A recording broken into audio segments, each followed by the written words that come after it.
Hey, hi there, Taurus. Welcome to my weekly predictive reading for March 2020. Cross-watcher energies are interchangeable, and please only take those portions that resonate with you. Okay, Taurus, off camera to save time, I've performed a protective blessing. I've meditated over and shuffled these cards just for you. We will be using a card from the Oracle deck, Ask Your Guides by Sonia, Choquette. Your first card, it's the general atmosphere. It's the basis of the matter. This is the situation at hand. Number 2 of the major arcana in the Rider-Waite deck, the High Priestess. This can be a Pisces or a Cancer. This is related to the moon here. It could be Pisces, Cancer, Sun, Moon, Rising, Venus, Jupiter, Mercury, Mars. Now, this is someone that has some secret knowledge. There's some hidden influences here. This is the initiator, the gatekeeper to the path of self-knowledge. This is a quiet woman. They know exactly how they feel. They're never lonely. This is the link between the seen and the unseen. It's latent power to manifest. It's gestation before new life. It has to do with divine truth and wisdom. It's nurturing the spark of creation. And it's the connection with the unconscious world, esoteric studies, unrevealed future, hidden influences. It carries special value for artists and poets and composers and mystics. And when this card appears in a man's reading, it represents the perfect woman all men dream of. And if this is a woman's reading, this is you. It's honoring your inner being with natural insight, secrets, mystery, silence, tenacity, wisdom, and science. Represents the unknown. It's a time when it's better to sit still and seek peace within the self. Seek awareness and be still and listen to your inner knowledge because you can answer your own questions. Your second card, and this is the energy that's crossing over your path. These are your subconscious influences. This can be an obstacle to your forward movement. The 5 of Cups, Taurus, water energy. This is discontent. You're brooding, there's some regret. It has to do with a transition and loss. You're dwelling on a painful past. It's those 2 cups standing represent what is really important. It's a card of choice. You can continue to brood over what went wrong, or you can think about how it can be better in the future. It's sadness and mourning and suffering and emotional adjustments. It's a feeling of loss and sadness and grief that are at work here. It can be the loss of a cherished dream or a loved possession. But with this loss comes change and an opportunity. There's an opportunity. Do not run away from your feelings. You've been working for this new beginning for a long time. This is a period of transformation and the start of a new phase in life. You'll need to use courage and determination to find your way out, and do not focus on the negative. It's being haunted by loss. Something is past, it has flowed on, but something new is waiting for you. Turn around and address new spiritual possibilities and truth. Have faith in the future. Turn to the new. The High Priestess with the 5 of Cups is cynicism or skepticism that keeps happiness away. It's inner knowing why you have regrets. Your third card, this is how it affects you. These are the external influences that you're aware of. Number 12 of the major arcana in the Rider-Waite deck, the Hanged Man. This can be a Pisces, ruled by Neptune. Pisces, Sun, Moon, Rising, Venus, Jupiter. This is a suspension, a sacrifice. It has to do with a sacred pursuit and a new perspective. There's attachment. It's self-surrender to a higher wisdom. It's surrendering to what is. This self-surrender leads to the transformation of the personality. Material temptation can be conquered now, as well as overcoming substance abuse.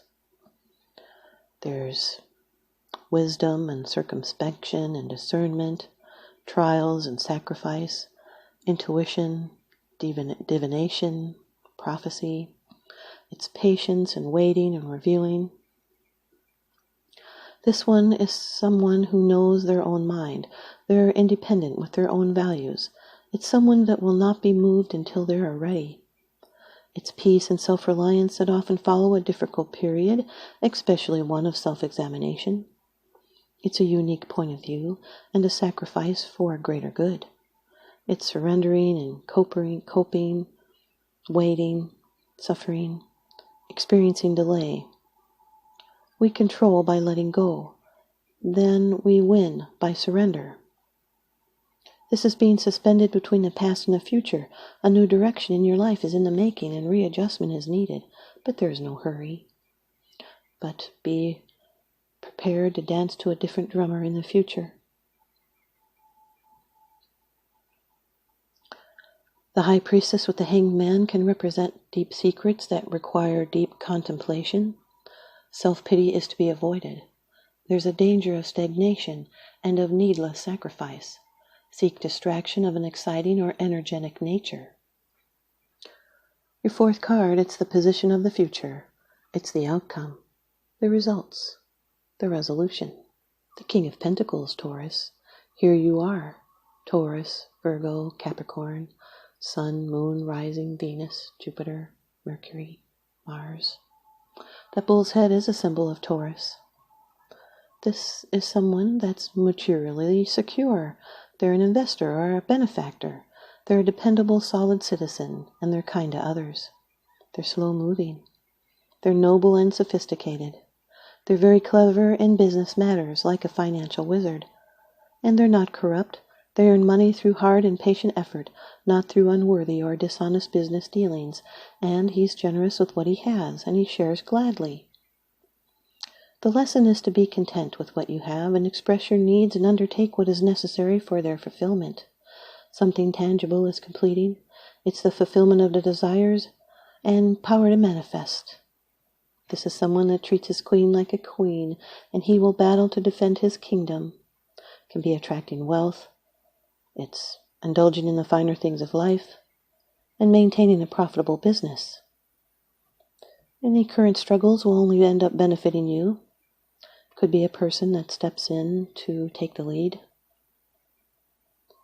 High Priestess with the King of Pentacles can represent a female boss or authority. Your fifth card, it's the bottom of the deck card. The underlying issue. This is what's unseen. It's unseen, it's because it's something that you're not sharing with others, yet you are consciously aware of this. Number 6 of the major arcana, the Lovers. This can be a Gemini. Gemini Sun, Moon, Rising, Venus, Jupiter. Now Mercury rules Gemini. That is the angel Raphael, the angel of air and communication. This has to do with a relationship and love and union, sexuality, soulmates, temptation and attraction, choice. This is the struggle between sacred and profane love. It's the harmony of the inner and outer aspects of life and learning and growing through relationships. There's trials, soulmates, being meant for each other. It's an alignment and a balance between physical desire and spiritual needs. Sometimes it's a difficult choice. But the angel above them stands for truth and strength found in their relationship. This is an important and usually long-lasting relationship. It's attraction and love and beauties and trials overcome. This is appreciating differences and creating win-win situations. It's forging deep connections with others, loving passionately. And remember to do what you love and everything else will follow naturally. The High Priestess with the Lovers is dreams of love. It's a psychic connection, a charmed union with occasional conflicts, a relationship giving you confidence. The 5 of Cups with the Hanged Man is failures that can inspire you to look from a different perspective. The 5 of Cups with the King of Pentacles is helping someone understand long-term practical matters.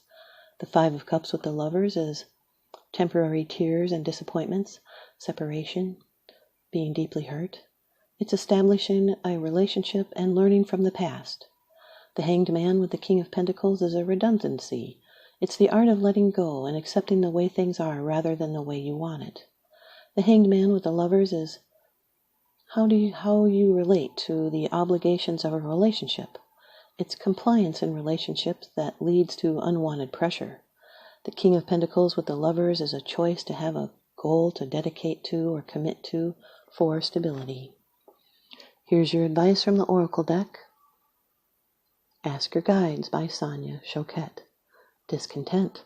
Card number 8 from your muses. Discontent. Dissatisfaction, seeking, searching, and conclusions. Sooner or later, our evolutionary process, each of us begins to realize that it's not the having that fulfills our souls, but rather it's the act of creating that brings us satisfaction. Contentment in what we've created, no matter how grand, inevitably subsides, and our creative juices once again long to flow.